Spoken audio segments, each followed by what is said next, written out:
मेरे प्रिय मित्रों, आइए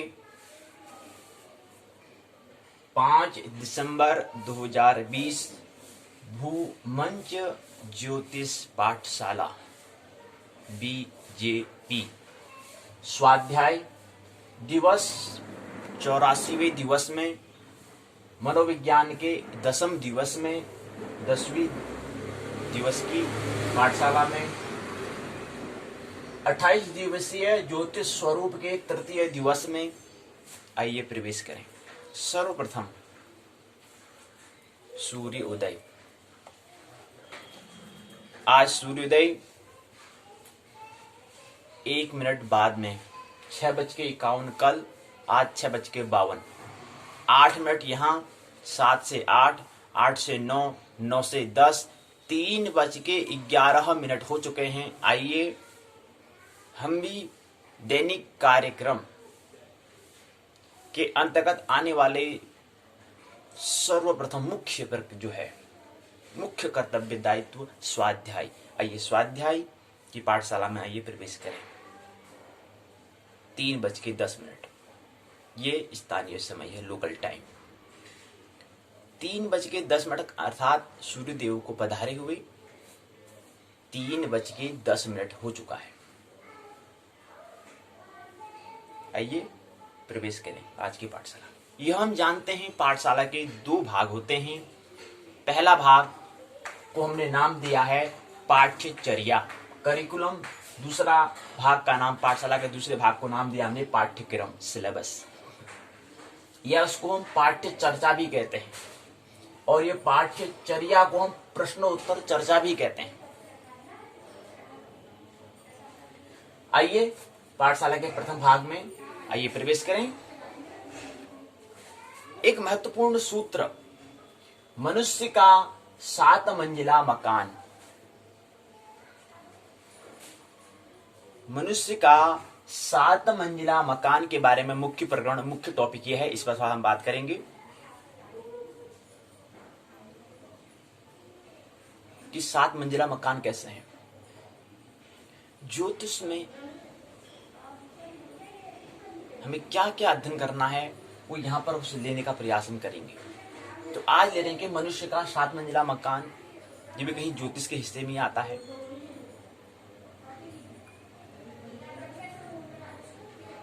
ज्योतिष की दृष्टि क्या है? ज्योतिष की दृष्टि है कि जो हम वर्तमान में हैं, हम वर्तमान में हमारी स्थिति कैसी है, और आगे और पीछे। आगे के लिए हमें जो भविष्य है, फ्यूचर है, वो हमें खींच रहा है, और अतीत जो हम कह रहा है धक्का दे रहा है, तब जाके वर्तमान में हम हैं। वर्तमान में आगे और पीछे, तो दोनों तरह से, पीछे से मतलब भी हमें बल दिया जा रहा है, आगे को भी हमें खींचा जा रहा है। ये जो ये दृष्टि है, इस दृष्टि का नाम ज्योतिष है। इस एटीट्यूड, इस नजरिया को, ये जो नजरिया है, ये नजरिया किसका है? ज्योतिष का है, एस्ट्रोलॉजी का है। कि क्या है कि हम जो वर्तमान में हैं, हम वर्तमान में कैसे हैं, पहले वर्तमान की स्थिति, सिचुएशन, जो हमारी जो स्थिति है, हमारा जो ढंग है वो कैसा है, यही हमारा भविष्य को निर्धारण करता है। यही हमारा अतीत को, हमारे पास्ट को, हमारे फ्यूचर को, ये हमारा वर्तमान का जो क्षण है, ये हमें दिखाता है। ये हम वर्तमान में हम हैं कैसे भाई, वर्तमान की हमारी ढंग, वर्तमान में हमारा स्थिति, वर्तमान में हमारा हम कैसे जी रहे हैं, वर्तमान की स्थिति कैसी है, हमारी वर्तमान प्रेजेंट हमारी सिचुएशन कैसी है, ये वर्तमान से हम अनुमान लगा सकते हैं, वर्तमान से हम कल्पना कर सकते हैं कि ज्योतिष की दृष्टि है। ज्योतिष की मतलब कह रहे हैं कि आगे भविष्य में भी वही जो वर्तमान का है वही आगे जाके फिर विस्तार होना है, और वही इसका पहले जो अतीत था उसका ही आगे वर्तमान में, और उसके ही आगे भविष्य। क्यों? क्योंकि जो हम वर्तमान में है, जो हम मध्य में, हम वर्तमान जो कह रहे हैं, उसको पीछे से भी अतीत के द्वारा धक्का मिलता है, और आगे जो भविष्य है उसको खींचता है। अतीत और भविष्य के मध्य में जो वर्तमान है, उसमें कली, जो फूल है वो कली, पौधा है वो बाद में कली, कली के बाद फूल बनेगा, और फूल के बाद फल बनेगा। तो 7 मंजिला मकान, 7th मंजिल, 7th फ्लोर हाउस, इसका मनुष्य का,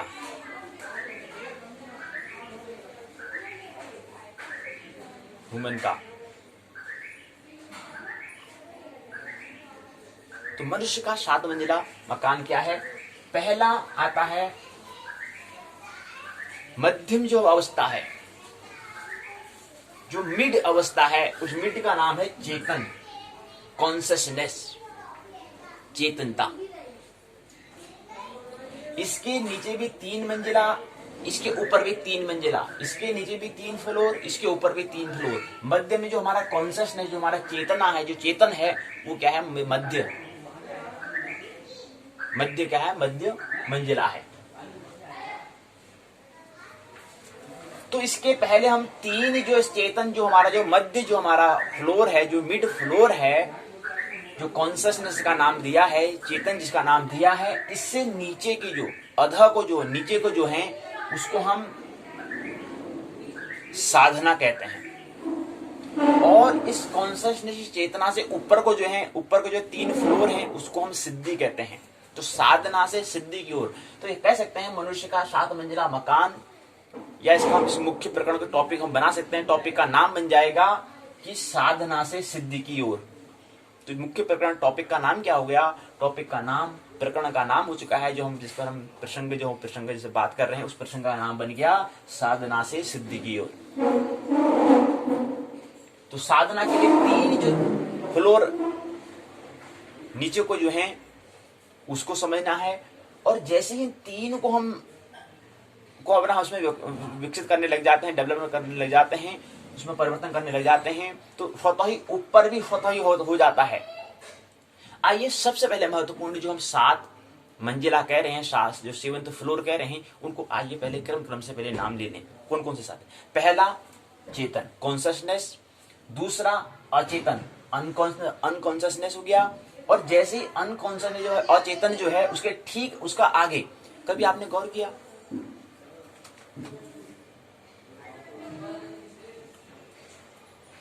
सिक्का जो होता है, उसके आगे और पीछे 2 चीज लिखे हुए होते हैं।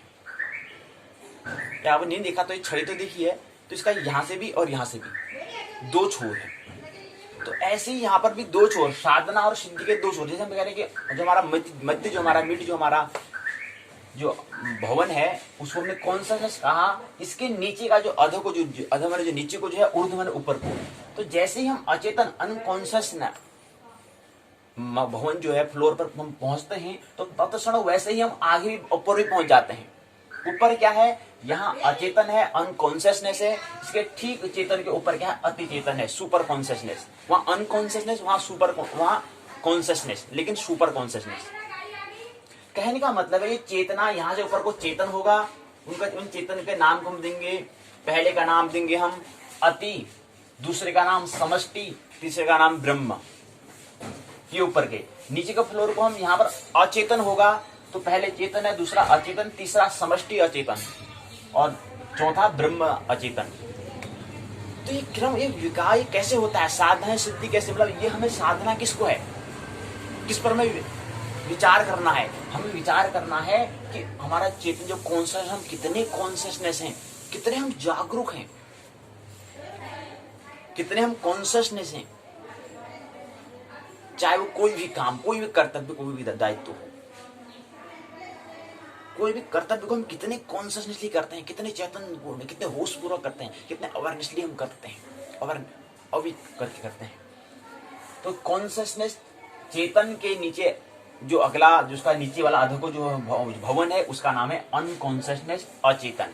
और जैसे ही अचेतन को हम, उस पर हम रूपांतरण करते हैं, उसको हम साधते हैं, साधना कह रहे हैं, नीचे को साधते हैं, तो ठीक इसके ऊपर वाला जो है भवन, जो है फ्लोर है, जो ऊर्ध्व को जो है, वो अति चेतन, सुपर कॉन्शियसनेस में भी क्या हो जाता है? परिवर्तन हो जाता है, वो हमें स्मरण उसका हो जाता है। ये हमें साधना है, ये स्वतः ही सिद्धि अपना हो जाएगी। मतलब साधना क्या है? साधना हमें अचेतन, अनकॉन्शियस को हमें साधना होता है, तो स्वतः ही अति चेतन, सुपर कॉन्शियस अपना ही स्वतः ही क्या जाता है? सिद्धि हो जाती है उसकी। कभी आपने प्रश्न देखा हुआ होगा, कभी गणित में आपने देखा हुआ होगा, गणित में कोई सवाल होता है, क्वेश्चन पूछा जाता है, कहते हैं ये है, इसको आप ये करके दिखाओ। ए प्लस बी बराबर सी करके दिखाओ। कुछ इस तरह से प्रश्न होता है कि ये जो है और आपको उत्तर ये आना है, इसको सिद्ध करके दिखाओ, प्रूफ करके दिखाओ। तो सिद्धि, सिद्ध से ही सिद्धि शब्द बना है। एक रिद्धि है, एक सिद्धि है। सिद्धि की हम बात कर रहे हैं तो सिद्धि मतलब सिद्धि सिद्ध एक ही बात है, लेकिन सिद्ध से सिद्धि बना है। तो सिद्ध मतलब प्रूफ करना है, तो ये अपना स्वतः ही क्या जाता है, स्वतः ही उसमें विकास। फिर यहाँ विकास मतलब कहने का मतलब अति चेतन कि मैं विकास करने की आवश्यकता नहीं होती। कहने का मतलब यह, साधना का मतलब होता है कि जो प्रकृति के तल पर जो है, जो अध्य आवरण के तल पर जो है, वहां पर हमें साधना होता है, वहां पर हमें कुछ परिवर्तन करना होता है। क्यों? क्योंकि वहीं पर परिवर्तन होता है और वहीं पर हमें परिवर्तन करना होता है। क्योंकि अध्यात्म जो हम कह रहे थे, हमने कहा था कि अस्तित्व में दो चीज, दो सीढ़ी, दो बात होती है। पहली बात होती है अध्यात्म अर्थात मूल, दूसरा होता है अध्यावरण अर्थात प्रकृति। तो प्रकृति में यही साधना होता है, अध्यात्म कोई साधन नहीं होता, क्योंकि वहां पर कोई परिवर्तन नहीं होता। वहां शाश्वत है, वहां कोई समय नहीं है, वहां वर्तमान भूत भविष्य कुछ नहीं है। प्रकृति के तल पर होता है, नीचे के तल पर होता है, इसलिए हमें ख्याल रखना चाहिए। तो इसलिए कह रहे हैं कि जैसे ही हम ये नीचे वाले भवन को हम साधते हैं, तब वह ऊपर वाले जो स्वतः ही क्या जाते हैं, सिद्ध हो जाते हैं, सिद्धि हो जाती है। तो पहला चेतन कॉन्शियसनेस के नीचे क्या है, अचेतन है, अनकॉन्शियस है, अनकॉन्शियस। दूसरे भवन का नाम, पहले भवन का नाम है चेतन कॉन्शियसनेस भवन हो गया, साथ में पहला। दूसरा भवन हो गया अचेतन। इसलिए हमने जब इसको हमने लिखा, इसी ढंग से लिखा हमने।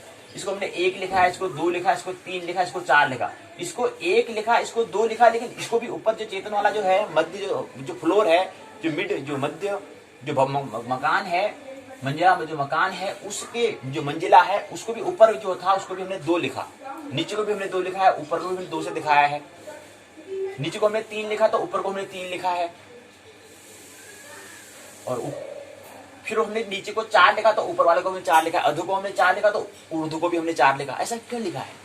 इसलिए लिखा है कि हमें साधना क्या करनी होती है, हमें नीचे जो अध जो हमारे हैं उसको साधना होता है, ऊर्ध्व में स्वतः ही सिद्ध हो जाते हैं, अपना आप सिद्धि हो जाती है। इसलिए हमें साधना यहाँ, इसलिए हमने साधना इसको कहा, इसलिए हमने इसको सिद्धि कहा। तो चेतन पहला हो गया, दूसरा अचेतन हो गया, अनकॉन्शियस हो गया। तो ठीक इसके जो सिद्धि क्या हो जाएगी, जैसे हम अचेतन अनकॉन्शियस मकान को हमें ख्याल आ जाता है, उसको हम साध लेते हैं, तो तत्क्षण हमारा उसका ऊपर वाला जो है, ऊर्ध्व वाला जो है हमारा जो मंजिला है, वह अति चेतन सुपर कॉन्शियस, वो भी क्या जाता है, उस जाग जाता है, वो भी ख्याल में आ जाता है, उसको साधना नहीं पड़ता है। तो साधना में दूसरा। तीसरा आता है अधो में, तीसरा जो मंजिला है उसका नाम है समष्टि अचेतन, कलेक्टिव अनकॉन्शियसनेस। कलेक्टिव हो जाता है समष्टि, मतलब टोटल, ऑल ऑफ। तो टोटल यानी कि समष्टि कलेक्टिव अनकॉन्शियस है। तीसरा जो अधो में जो तीसरा मंजिला है उसका नाम है समष्टि अचेतन। लेकिन जैसे हम तीसरे मंजिला को हम जो साधते हैं, तत्क्षण वह तीसरे जो हमारा अधो का है, ठीक उसके ऊपर जो समष्टि चेतन है, यहाँ समष्टि अचेतन है, वहां पर समष्टि चेतन है। थोड़ा ध्यान रहे, ऊपर को चेतन है कॉन्शियसनेस है, नीचे को अचेतन है अनकॉन्शियस, ये समझना चाहिए। तो तीसरे में हम समष्टि अचेतन कलेक्टिव अनकॉन्शियसनेस को समझते हैं, जैसे साधते हैं, तत्क्षण हमारे ठीक उर्दू में जो हमारा ठीक तीसरा मंजिला है समष्टि चेतन जो है, कलेक्टिव कॉन्शियसनेस जो है, वो स्वतः ही क्या हो जाता है, सद जाता है, सिद्धि हो जाती है उसकी स्वतः ही। तो तीसरा, चौथा जो अध में जो चौथा मंजिला है उसका नाम है ब्रह्म अचेतन। ब्रह्म को बोलते हैं कॉस्मिक और अचेतन को बोलते हैं अनकॉन्शियसनेस। तो ब्रह्म जो हमारा जो अध को जो हमारा जो चौथा मंजिला है उसका नाम है ब्रह्म अचेतन, कॉस्मिक अनकॉन्शियसनेस। अब जैसे ही हम चौथे मंजिले को हम साधते हैं, तत्क्षण हमारा जो उर्दू में जो हमारा चौथा मंजिला है उसका नाम है ब्रह्म चेतन, कॉस्मिक कॉन्शियसनेस, वो स्वतः ही क्या जाता है, इसकी सिद्धि हो जाती है। ये रहा 7 मंजिला। चेतन के ऊपर भी 3 मंजिल हैं और नीचे को भी 3 मंजिल हैं। चेतन जो हमारा मिड जो है, इसके ऊपर भी 3 फ्लोर, नीचे भी क्या है 3 फ्लोर है, 3 मंजिला।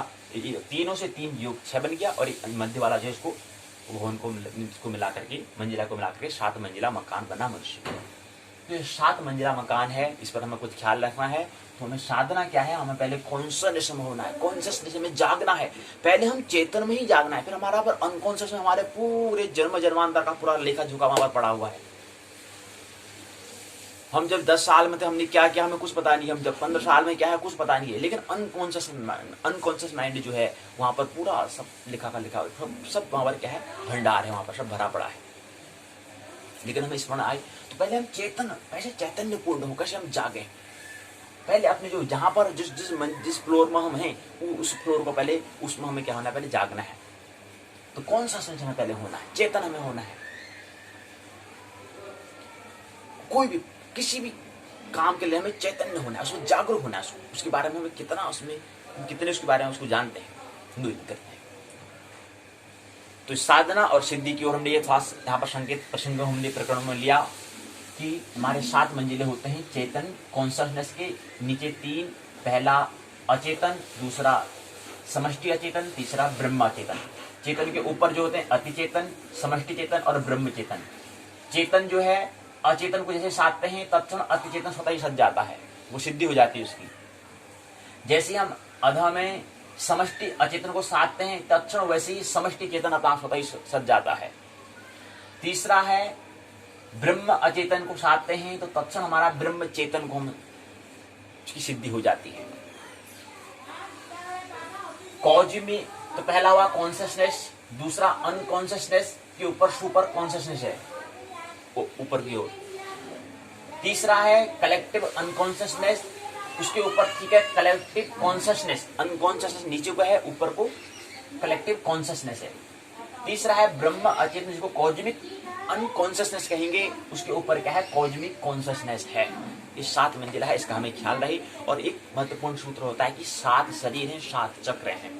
ज्योतिष का तो सूक्ष्म गणना है भाई, सूक्ष्म से सूक्ष्म। ज्योतिष का कोई विस्तार से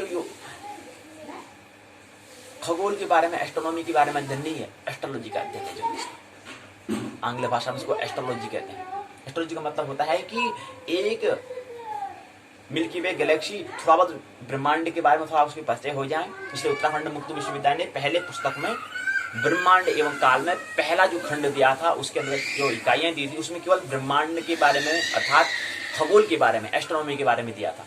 और ये जो 3 खंड थे उसमें उसके बारे में उसके आगे के बारे में बताया था। जो ज्योतिष के मुख्य प्रकरण होते हैं जहाँ पर बात करनी होती है, तो ज्योतिष के बहुत आगे वहाँ पर बात नहीं करनी होती, वो तो फिर खगोल की बात है। लेकिन वहाँ का थोड़ा हमें कुछ ख्याल रहे। एक गैलेक्सी के बारे में, मिल्की वे गैलेक्सी के बारे में, दुग्ध मेखला के बारे में, एक गैलेक्सी के बारे में थोड़ा उसको हम समझ जाएं तो उसके बाद वापस यहाँ को अपनी ओर यात्रा करनी है। वहां से बस सूक्ष्म सूक्ष्म और सूक्ष्म और नजदीक और नजदीक और नजदीक और नजदीक, और उसके पास फिर हमारा शरीर के बाद फिर और हमारे अंदर 7 शरीर हैं, फिर उसके अंदर और उसके अंदर फिर और उसके अंदर और फिर उसके अंदर हमें जाना होता है। ये कोई सूक्ष्म से सूक्ष्म को ज्योतिष की है। हमारे शरीर में तिल जो हमारे आते हैं, ये हम कहते तिल बढ़ाई, ये दाया बाया क्या है, चिन्ह हमारे हाथ में रेखाएं क्या है, माथे में रेखाएं क्या है, ये सब क्या है, ये तो शरीर पर है। अभी मन के भी चिन्ह होंगे, निशान होंगे उसका, फिर वो आगे भी आत्मा के अंतर होता है। तो अध्यात्म और विज्ञान दोनों उसकी क्या है, खोज है, शोध है और अनुसंधान है ज्योतिष का। तो बात हम करते रहेंगे। 28 दिवसीय है, आज तृतीय दिवस है। तो तृतीय दिवस में केवल ये समझे कि मनुष्य का 7 मंजिला मकान, या इसको हम कह सकते हैं प्रकरण का नाम बन जाएगा साधना से सिद्धि की ओर हमें कैसे ख्याल है। सिद्धि का मतलब होता है अध्यात्म, स्पिरिचुअल की जगत की बात होती है, ब्रह्म की बात होती है। और साधना जो है वो अध्यावरण की होती है। पर्यावरण चारों पर मतलब चारों ओर का आवरण, ऐसे अध्यावरण मतलब जो अस्तित्व में, अस्तित्व का जो बाहरी जो है, जो पर्दा, बाहरी जो आवरण जो है, उसको हम अध्यावरण कहते हैं। तो अस्तित्व बराबर हमने कहा था, जैसे ब्रह्मांड का हमने कहा ब्रह्म प्लस अंड कहा, तो एक नया सूत्र बन गया। उस सूत्र का नाम है अस्तित्व बराबर अध्यात्म धन अध्यावरण। ये 2 सूत्र ख्याल है। दूसरा, मन के बारे में हमने बात कर दी, 7 चक्र 7 शरीर, इसके बारे में बात करेंगे आगे। फिर मन है माइंड। हमने कहा कि हमारा भी यहाँ पर जो चेतन की हम बात कर रहे थे ना, चेतन, कॉन्शियसनेस, अनकॉन्शियसनेस, क्यों साधना है चेतन को, अचेतन क्यों? हमने कहा था कि जो हमारा अचेतन, जो हमारा माइंड है, वो क्या है, 9/10। 9/10 मतलब 9 मतलब होता है अनुकूल परिणाम और बट्टा 10 मतलब कुल परिणाम। यहाँ पर हमने एक वर्तुल बनाई, यहाँ पर सर्कल बनाया है, एक वलय बनाया है, एक वृत्त जैसा बनाया है। यहाँ पर हमने 10 खाने बनाए हैं, 10 कोष्ठक बनाए हैं, 1 2 3 4 5 6 7 8 9 10। इसमें एक जो हमने खाना बना रखा उसको हमने लाल रंग से रंग कर रखा, रंगीन कर रखा, उसको हमने रंग भर दिया है। इसका मतलब क्या दिखा रहा है, ये जो एक हिस्सा है इसके हमने इस सर्कल के हमने 10 हिस्से करे, तो एक हिस्से को ये जो हमारा जिसमें मैंने रंगीन करा है, इस रंगीन को हम कह रहे हैं कि ये हमारा चेतन है। शेष 9 जो भाग हैं, तो कुल जो अनुकूल कुल परिणाम कितने हैं, 10 हैं, और अनुकूल परिणाम चेतन के लिए एक ही है, तो इसलिए हमने इसको 1/10 लिखा। और अन्य जो यहाँ पर जिसमें हमने रंगीन नहीं करा है, केवल वैसे ही हमने रिक्त छोड़ रखा है यहाँ पर, तो ये जो 9 है ये क्या है, अनुकूल परिणाम 9 है और कुल परिणाम 10 है। तो ये अचेतन अनकॉन्शियस माइंड के लिए है और चेतन हमारा कॉन्शियस माइंड के लिए है। ये हमें ख्याल रखना चाहिए। और कोई भी सिद्धि, कोई भी पूर्व, कोई भी काम तब पूर्ण होता है उसके लिए हमें हमारे संकल्प अर्थात विल पावर की, संकल्प शक्ति की आवश्यकता होती है। और संकल्प क्या है, संकल्प मतलब होता है कि जो भी हम बात को हम चेतन में करते हैं उसको अचेतन में, अनकॉन्शियस माइंड में ले जाएं, अनकॉन्शियस माइंड में कि 9 परतों में ले जाएं। और जैसे ही 9 परतों में पहुंच जाता है फिर उसको कोई बाधा नहीं, विघ्न बाधा नहीं आती, फिर वो काम पूर्ण हो जाता है। पर कोई भी उसको रोक नहीं सकता उस काम को पूर्ण करने में। फिर कहें कि अस्तित्व ही उसकी ओर हाथ बढ़ाता है इसको सिद्ध करने के लिए, अस्तित्व का ही पूरा कहते हैं, अस्तित्व ही लग जाता है, पूरा पूरा अस्तित्व ही एकजुट होकर काम करना शुरू हो जाता है। तो ये जो हमने 9/10 और 1/10, अब हम 1/10 में रहते हैं या 9/10 प्लस 1/10 मिलाकर 10/10 अर्थात एक जो पूरा है माइंड, मन जो है उसको समझे, तो 9 हिस्से में बात हमारी कभी नहीं पहुंचती। लेकिन 9 हिस्से में हमारी बात पहुंचे इसलिए हमारे 3 जो फ्लोर जो हैं, 3 फ्लोर से जो हमारे कॉन्शियसनेस के नीचे जो हैं अनकॉन्शियसनेस है, अनकॉन्शियस, अचेतन, समष्टि और ब्रह्म, इन 3 को हमें साधना होता है। तो अचेतन को हम साध देते तो चेतन तो स्वतः ही सज जाता है। और एक बात आती है, 9 द्वार वाला देह योनि कौन सी है, ये भी मनुष्य शरीर है। मोक्ष का द्वार किस शरीर को कहा है, किस योनि को कहा है, वो भी मनुष्य का शरीर है। तो मनुष्य के शरीर में 9 द्वार होते हैं, 9 द्वार वाला शरीर। तो 9 द्वार कौन कौन से हैं, ये आंखें हैं तो 2 आंख यहाँ से द्वार, यहाँ से हम आंसू बहाते हैं, यहाँ से हम देखते हैं, तो एक 2 द्वार ये हो गए। एक मुंह हो गया, 2 नाक के हो गए छिद्र, 2 कान के हो गए, मुंह हो गया, जनेंद्रिय और मल द्वार। तो इन मिला के 9 द्वार वाला शरीर मनुष्य शरीर है। तो यहीं पर क्या होता है, हमारा पाठशाला का जो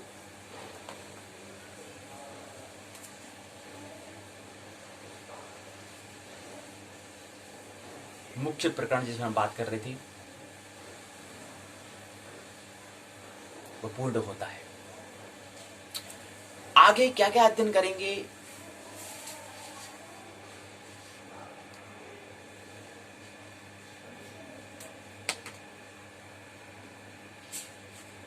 उसके बारे में हम बात करेंगे।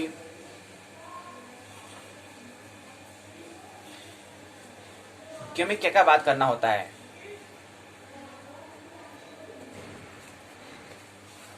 अगर हम उत्तराखंड मुक्त विश्वविद्यालय के पाठ्यक्रम के अनुसार अगर चलें, हमने पहले खगोल शास्त्र के बारे में पढ़ा था, सौर मंडल के बारे में पढ़ा हमने, फिर खगोल शास्त्र में हमने खगोलीय संबंधी संचतन हमने जानकारी ली। उसके बाद हमने समय की बात, ज्योतिष में हमें समय के बारे में पता होना चाहिए, कुंडली के बारे में पता होना चाहिए, समय का रूपांतरण के बारे में, आधुनिक रीति से कुंडली को कैसे निर्माण किया जाता है। अगर आपको लैपटॉप आपको जो दिया जाता है, आपको एक कोई उपकरण आपको दिया जाता है,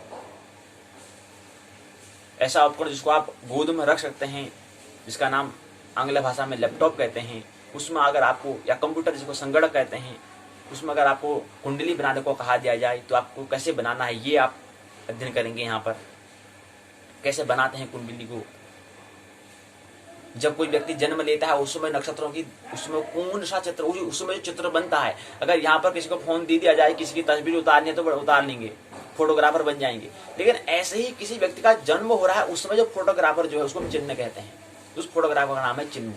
तो चिन्ह या उसको फिर आगे और उसकी चिन्ह जो है जन्म कुंडली, कुंडली के अंतर्गत आता है, जन्म कुंडली का एक हिस्सा है चिन्ह। वो चिन्ह कैसे हैं, वो फोटोग्राफ कैसे बनाना है, कैसे बनाया जाता है, उसको हम सीखने का प्रयास ज्योतिष की पाठशाला में करेंगे, आने वाले दिन में करेंगे। ये ज्योतिष में हमें करना होता है। और समय का रूपांतरण हमने कहा था, समय जो होता है मानक और स्थानीय। एक माना हुआ समय जो है वो मन का प्रतीक ख्याल रहना चाहिए। जैसे ही हमारा मन निर्विचार, विचार से ही विचार निर्विचार जब हो जाता है, मन शून्य हो जाता है, मन के प्रश्न गिर जाते हैं, तो वहाँ समय की बात फिर नहीं होती है, वो तो वहां पर केवल सनातन शाश्वत हो जाता है। तो मन क्या है, टाइम इज मनी एक सूत्र है, समय ही क्या है, अगर उससे सदुपयोग करेंगे तो ही पैसा आ सकता है, अगर उसका हम दुरुपयोग करेंगे तो फिर पैसा भी नहीं आएगा। Time is money. और मन भी क्या प्रतीक है, टाइम, समय। तो कुंडलियां कैसे निर्माण करना है, दशा होती है, स्टेशन होती है, विश्वोत्तरी दशा, परंपरागत विधि से। अब कुंडली जो आधुनिक विधि से और आगे परंपरागत जो बना रहे थे ट्रेडिशनल हिसाब से, उस हिसाब से आपको कुंडली निर्माण बनाना है, उसको हम लेने का प्रयास यहाँ पर करेंगे। भाव क्या होता है, वर्ग क्या होता है, उपग्रह, पंचांग क्या है, इसको हम समझने का प्रयास। भाव, ग्रह, नक्षत्र, तिथि, ये सब चीजें हमें समझनी होती है। और साथ कुछ बातें हमें ये समझनी होगी, राशि क्या है, नवग्रह क्या है, भाव का फल क्या है, द्वादश भाव फल, महत्वपूर्ण योग, लग्न किसे कहते हैं, ग्रह दशा क्या है, ग्रह शांति के उपाय क्या हैं, कैसे कुछ जन्म कुंडली निर्माण करना है, ये चीजें हमें लेने का प्रयास करेंगे। तो ये हम आगे आने वाले समय में बात करेंगे। तो यहीं पर पाठशाला का पहला भाग पूर्ण होता है। आइए पाठशाला के द्वितीय भाग में प्रवेश करें। पंचम खंड में उत्तराखंड मुक्त विश्वविद्यालय हल्द्वानी के स्नातक प्रथम वर्ष के प्रथम प्रश्न पत्र मनोविज्ञान, जिसका नाम दिया है, जिसे उत्तराखंड मुक्त विश्वविद्यालय UOU व्यक्त करता है, डिनोट करता है, उसका प्रश्न पत्र कोड है PSY 101। उस पुस्तक का नाम है मनोविज्ञान की मूलभूत प्रक्रियाएं, बेसिक प्रोसेस। इसके अंतर्गत खंड 5वें में आइए आज प्रवेश करें। खंड 5वें के अंतर्गत हम आज एक इकाई पर बात करेंगे। पहले खंड 5, उसका नामकरण क्या करा है, उसका नामकरण है प्रेरणा एवं संवेग। प्रेरणा मतलब होता है मोटिवेशन, किसी से प्रेरणा लेना, और संवेग का मतलब होता है इमोशन, मतलब होता है भावनात्मक। इमोशन मतलब होता है भाव मतलब, और प्रेरणा मतलब होता है कि हम किसी के आचरण को देखकर अपने आप में कुछ परिवर्तन करना, या कुछ परिवर्तन करने का कुछ विचार करना, चिंतन करना, वो क्या कहलाता है, प्रेरणा कहलाता है, मोटिवेशन कहलाता है। अब हम मोटिवेशन दूसरे से प्रेरणा क्या लेते हैं, वो हमारी आवश्यकता पर, वो हमारी नीड पर निर्भर करता है। हमें क्या चाहिए, हमें प्यास है या नहीं है, वो हमारे जो प्रारब्ध है, प्रवृत्ति है, उस पर निर्भर करता है। हमारी रुचि जो है उस पर निर्भर करता है। प्रेरणा तो लेते हैं, मोटिवेशन कुछ न कुछ तो लेते हैं, लेकिन उसका अपना अपना हिसाब होता है, अपना स्तर होता है। अपने स्तर पर हम कुछ न कुछ मोटिवेशन, कुछ न कुछ प्रेरणा लेते हैं। प्रेरणा क्या है उसको समझने का प्रयास। फिर आता है अभिप्रेरणा। प्रेरणा मतलब होता है कि उसको अपने मेरे को लाना है, और अभिप्रेरणा मतलब उसको लाना। एक तो ये होता है कि मन की प्रक्रिया, एक उसको मतलब आचरण में लाना, तो अभिप्रेरणा कहलाता है। मतलब कोई गुरुजी बात बताते हैं, कुछ ऐसी बात बताते हैं कि कहते हैं कि सुबह उठकर पूजा करनी चाहिए। क्यों करनी है पूजा, लेकिन कुछ प्रेरणा मिलती है कि हाँ मैं करूंगा कहते हैं। लेकिन एक होता है कि गुरुजी ने कहा तत्क्षण उसको आचरण में, व्यवहार में लाना। तो व्यवहार में लाना वो अभिप्रेरणा, मतलब जो गुरुजी ने कहा वहां से कुछ मन को लगा हाँ लेना चाहिए, लेकिन उसका फिर उसको व्यवहार में लाना, जो व्यवहार में लाता है, आचरण में लाता है, वो अभिप्रेरणा कहलाएगा।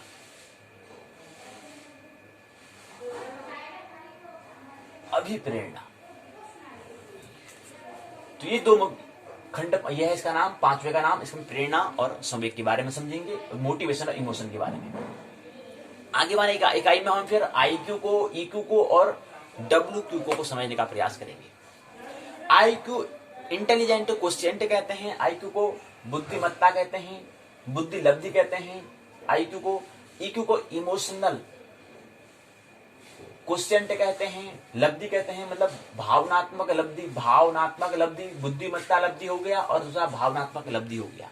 तीसरा कई नाम सुना नहीं है लेकिन आविष्कार करें, तीसरा है WQ, प्रज्ञावान लब्धि, मतलब प्रज्ञा।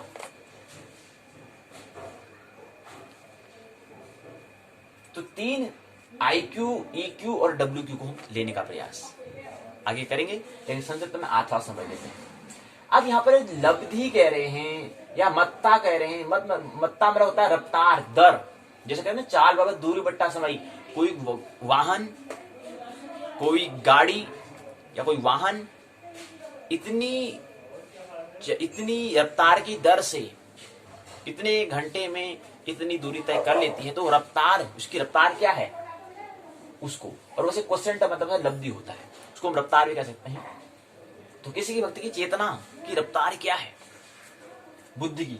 अब यहाँ पर इंटेलिजेंट क्वोशिएंट यहाँ पर आता है, तो आईक्यू को थोड़ा समझ लेते हैं, थोड़ा आगे तो बात थोड़ा करेंगे, अभी खंड अगले खंड में दे रखा है, लेकिन उससे पहले थोड़ा संक्षिप्त में परिचय अभी हो लेते हैं। आईक्यू मतलब होता है, जैसे कोई मित्र है, एक व्यक्ति है, छोटा है, 14 साल का है, लेकिन वह 14 साल के मतलब अपने जो समान जो 14 साल के जो मित्र हैं उनसे उसकी मित्रता उसको ज्यादा रुचि नहीं लगती है, वह अपने से बड़ों पर रुचि रखता है। मतलब कोई 28 साल का हो या 35 साल का, कोई 40 साल का, 35 साल का है, उससे वो उसके साथ रहना, उसको उसका साथ सत्संग उसको अच्छा लगता है। तो इसका मतलब क्या है, क्या इसका मतलब क्या समझते हो? सत्संग मतलब वो अपने जो सहयोग समान जो है, सहपाठी जो है, उनके साथ वो मित्रता नहीं करता है, वो अपने से बड़ों से करता है।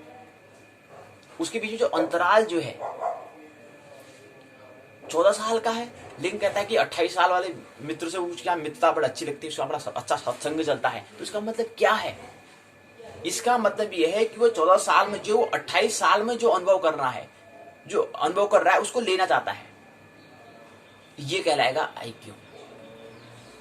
ये अंतर जो है 14 साल का है, शरीर की तो उम्र जो है पृथ्वी ने 14 बार वर्तुल कर रखा है सूर्य का, 14 साल का है। लेकिन ऐसे मित्र जिसकी आयु क्या हुई है, 28 वर्ष हो चुकी है, मतलब जिसे पृथ्वी ने सूर्य के 28 बार चक्कर लगा दिया है, परिक्रमा कर ली है, उस वाले मित्र से उसके साथ मित्रता होती है, उसका उसको अच्छा लगता है बैठना, बड़ों के साथ से बैठना अच्छा लगता है। तो उसके आईक्यू पर निर्भर करेगा, वो आईक्यू दिखा रहा है कि उसका आईक्यू से मतलब बुद्धिमत्ता जो है उसकी ज्यादा है, मतलब और एडवांस मतलब और अतिरिक्त उसके बारे में जानने का उसका प्रयास कर रहा है। उसने कह रहा है ठीक है, ये तो मैं समझ गया हूँ, लेकिन आगे और क्या होता है भविष्य के बारे में। तो इसलिए वो अन्य मित्र से क्या करता है, मतलब बड़े मित्रों से, मतलब प्रौढ़ व्यक्तियों से क्या करता है, मित्रता करता है। तो ये किस पर निर्भर कर रहा है? ये उसकी बुद्धिमत्ता पर है, उसके आईक्यू पर निर्भर करता है। उसका आईक्यू क्या है, आगे जानना चाहता है कि यार कोई मित्र 28 साल तक रह रहा है, तो उसने कितना अनुभव कर लिया है, उस अनुभव को वो लेना चाहता है। और लेने के लिए उसका अधिकार भी तो, योग्य भी तो होना चाहिए, वो योग्यता को दिखाने का। बुद्धिमत्ता, आईक्यू का मतलब होता है कि बुद्धिमत्ता जो हमारी बुद्धिमत्ता जो माप, उसकी माप को मापना, हमारा बुद्धि योग्य है, कितने योग्य है उसकी जांच करना, जांच परख करना, उसका नाम है आईक्यू। ऐसे भाव को बदलते हैं, फिर भाव के ईक्यू होता है। फिर ऐसे हमारे नाभि स्थित, जो हमारे नाभि स्थित है, उसके लिए हम WQ या कुछ और अन्य नाम भी दे सकते हैं, लेकिन फिलहाल हम WQ दे रहे हैं, आगे संशोधन कर भी सकते हैं। आईक्यू ईक्यू तो कंफर्म हो चुका है, पूर्ण हो चुका है, लेकिन WQ में थोड़ा संशोधन कर सकते हैं। अभी हम WQ कह रहे हैं। WQ विजडम होता है, W का मतलब होता है विजडम अर्थात प्रज्ञा, और ई का मतलब इमोशन होता है भाव अर्थात प्रेम। हृदय के तल पर, नाभि के तल पर, हृदय के तल पर और मस्तिष्क मस्तिष्क के तल पर, ये 3 के तल पर क्या है, हम उसकी माप करते हैं, इस व्यक्ति की योग्यता की उसकी जांच करते हैं, अवलोकन करते हैं। तो ये बात को हम समझने का प्रयास, हमने कहा कि शरीर के अंदर क्या होता है, बुद्धि होता है, विवेक होता है, प्रज्ञा होती है। प्रज्ञा मतलब नाभि स्थित जो स्थित है, विवेक में जो हृदय स्थित है, और जो बुद्धि जो दिमाग स्थित है, जो दिमाग के तल पर, उसको हम बुद्धिमान कहेंगे, उसको विवेकवान कहेंगे, उसको प्रज्ञावान कहेंगे। लेकिन प्रज्ञा भी बहुत बड़ा नहीं है। प्रज्ञा से भी आगे स्थित, प्रज्ञा भी स्थिर जहां पर स्थिर हो जाए वो कहलाएगा ब्रह्म, अर्थात कॉस्मिक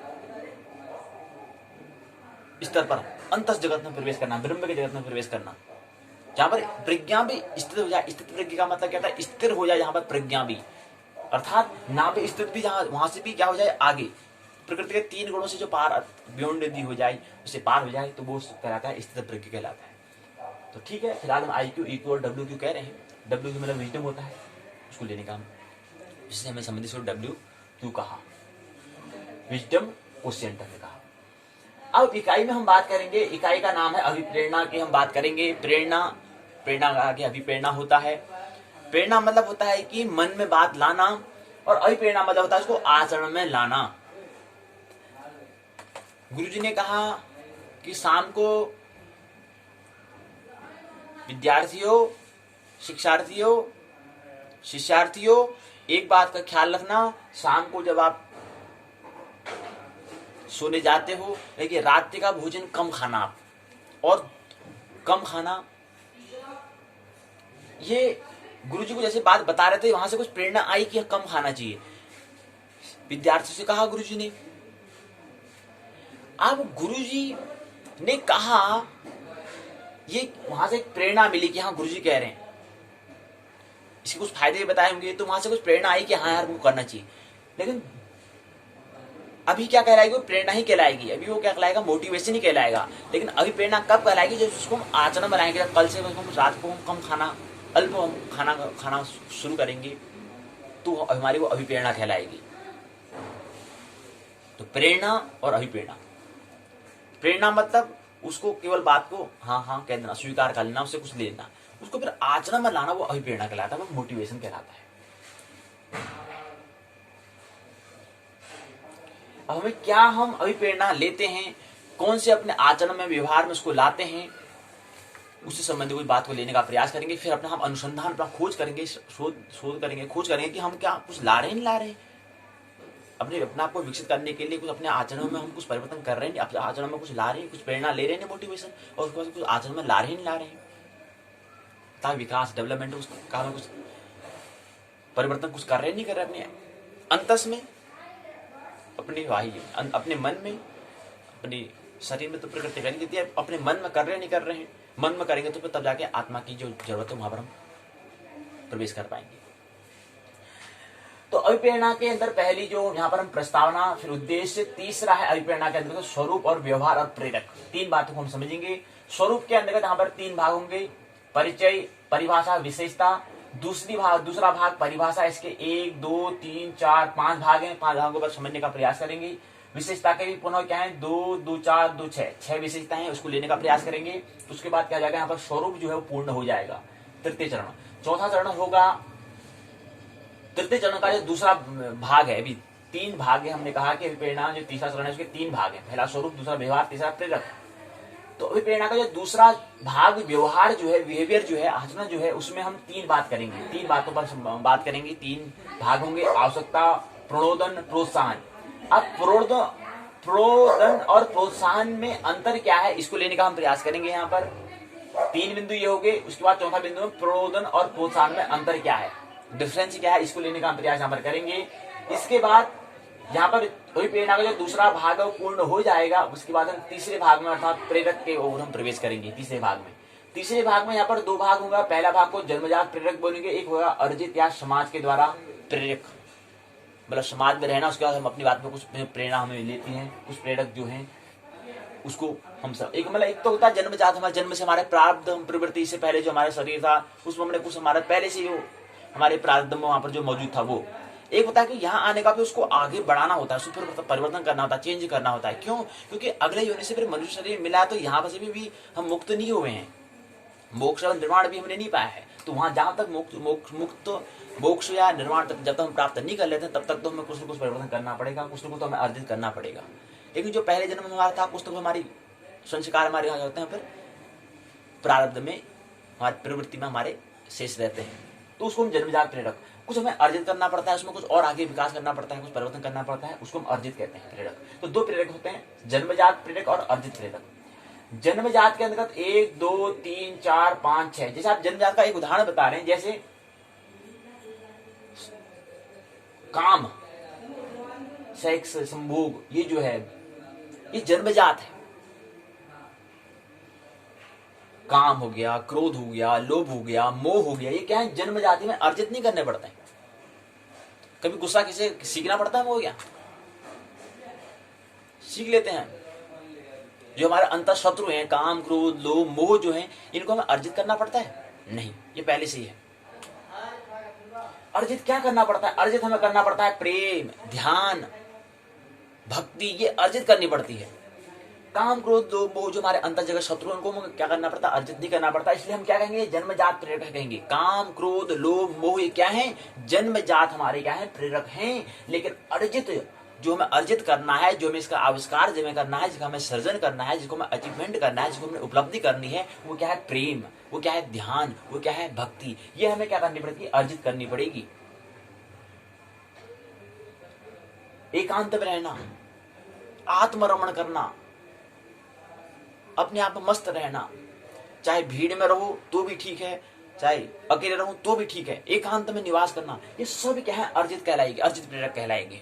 और जन्मजात में हमने आगे काम, क्रोध, लोभ, मोह या भूख, जैसे भूख लगती है हमको, प्यास लगती है, और भी क्या है? 1 2 3 4 5 6 दिए हैं। 6 तो इनने दिए हैं, जिसमें इन्हें काम के बारे में बता रखा है, यौन के बारे में, संभोग के बारे में, मैथुन के बारे में बताया। दूसरे में इन्हें भूख, प्यास, और तीसरे, चौथे, पांचवें 2 3 और बता रखे हैं, लेकिन और जिक्र नहीं करा है, तो हम जिक्र और भी हम कर देते हैं। और भी अब जन्मजात होता है, जैसे काम, क्रोध, क्रोध भी जन्मजात है, लोभ, लोभ भी, मोह भी, ये सब क्या है? हमारे जन्मजात प्रेरक होते हैं। अर्जित हमें करना पड़ता है प्रेम, अर्जित हमें करना पड़ता है ध्यान, अर्जित हमें करना पड़ता है भक्ति, अर्जित हमें करना पड़ता है प्रार्थना, अर्जित हमें करना पड़ता है उपासना, उसके पास बैठना, मतलब मंदिर में गए वहां पर बैठ जाना होता है हमें, बस उसके बाद बैठो आराम से, एकांत, मौन का, शून्य का हमें क्या करना है? उसका आनंद लेना है। आनंद को जो हम चैतन्य रूप हैं, वो हमें अर्जित करना पड़ता है। प्रार्थना, पूजा, ये क्या है? अर्जित है, प्रेरक है। इसके बाद आगे आएगा सिद्धांत। ये तीसरा चरण था। तीसरे चरण के बाद चौथा चरण आता है, इकाई पहली की अभिप्रेरणा के अंतर्गत चौथा चरण आता है सिद्धांत। सिद्धांत कहते हैं 1 2 3 4 5 सिद्धांत होंगे। 5 सिद्धांतों को समझने का हम प्रयास करेंगे। जिसमें जो तीसरा सिद्धांत है, उसके अंतर्गत 4 भाग हैं, उन 4 भागों को समझेंगे। 4 बातें होंगी, 4 सिद्धांत होंगे, उसको लेने का प्रयास। 5वें पुनः 5 सिद्धांत हैं, उसको लेने का प्रयास करेंगे। यहीं पर क्या हो जाएगी? इकाई पहली पूर्ण हो जाएगी 5वें खंड की। इकाई का नाम है अभिप्रेरणा, मोटिवेशन। और मोटिवेशन क्या है? अभिप्रेरणा क्या है? बात की बात है। पहले होती है प्रेरणा, पहले होता है कि मन में किसी व्यक्ति ने कहा, उसको फिर मन में चिंतन करना, वो कहलाता है प्रेरणा। उसको फिर आचरण में लाना, वह कहलाएगा अभिप्रेरणा। मोटिवेशन दूसरे नंबर की बात है। उससे पहले होता है कि मन राजी है नहीं। गुरुजी कहते हैं कि रात को कम खाना खाना है, या कम बोलना होता है। सुबह प्रातःकाल में उठ के ही गपशप शुरू नहीं कर देना है, कम बोलना है, जितना सम्यक आहार करना है, कम बोलना है, ये गुरुजी कहते हैं। इसको अब ये गुरुजी ने कह दिया, कुछ यहाँ से प्रेरणा मिली, मतलब कुछ यहाँ से बात मिली, कुछ इन्फॉर्मेशन, कुछ जानकारी। मतलब प्रेरणा मतलब क्या होता है? प्रेरणा मतलब होता है कि हमें कुछ आइडिया, कुछ हमें तरीका मिले, कुछ तरीका मिल जाए हमें, उस तरीके का नाम, उसका नाम है प्रेरणा। प्रेरणा मतलब कुछ तरीका मिल जाए और उस तरीके को फिर आचरण में लाना, वो अभिप्रेरणा, मोटिवेशन कहलाएगा। तो करके देखना है कि यार कम बोलने से क्या फायदा होता है, क्या बेनिफिट मिलता है। अब गुरुजी ने कह दिया, हाँ ठीक है कह दिया, मन में ही इसको बात दोहराई, पर भुला दिया। लेकिन उसको फिर क्या होता है, जैसे इसको गुरुजी ने कहा, शाम को आकर उसमें चिंतन करना है, मनन करना है, उस आइडिया को क्या करना है? चिंतन मनन करना है, विचार करना है, और उसको विचार करने के बाद वो अभिप्रेरणा को बनाना है, इसको आचरण में लाना है। कल हमने बात की थी क्रिएटिविटी थिंकिंग, हमने बात की थी। सृजनात्मक चिंतन, यही सृजनात्मक चिंतन कहलाएगा। मतलब अभिप्रेरणा ही क्या है? एक सृजनात्मक चिंतन है। अपने व्यवहार में, अपने बिहेवियर में, अपने आचरण में परिवर्तन लाना ही क्या है? वह है हमारा क्रिएटिविटी थिंकिंग है। क्रिएटिव मतलब होता है हमने क्या करा, उसको सृजन किया, आविष्कार किया, क्रिएट हमने किया, वो थिंकिंग कहलाएगा। तो अभिप्रेरणा क्या है, मोटिवेशन क्या है, क्रिएटिविटी थिंकिंग है, सृजनात्मक क्या है, चिंतन है। प्रेरणा सृजनात्मक चिंतन नहीं है, क्योंकि वहां पर सृजन नहीं हो रहा है, वहां पर केवल मन में बात हो रही है। लेकिन मन में बात हो जाए, कभी मन से बात पूरी होकर बात पूरी नहीं हो जाती है जब तक कि उसको आचरण में नहीं लाया जाए। मध्य आधी बात है, आधी बात हो चुकी है, लेकिन पूर्ण बात होने के लिए उसको आचरण में लाना पड़ेगा, तो वो अभिप्रेरणा, तो वो मोटिवेशन कहलाएगा, तो वो क्रिएटिविटी कहलाएगा। आपको कहता है कि यार मेरे को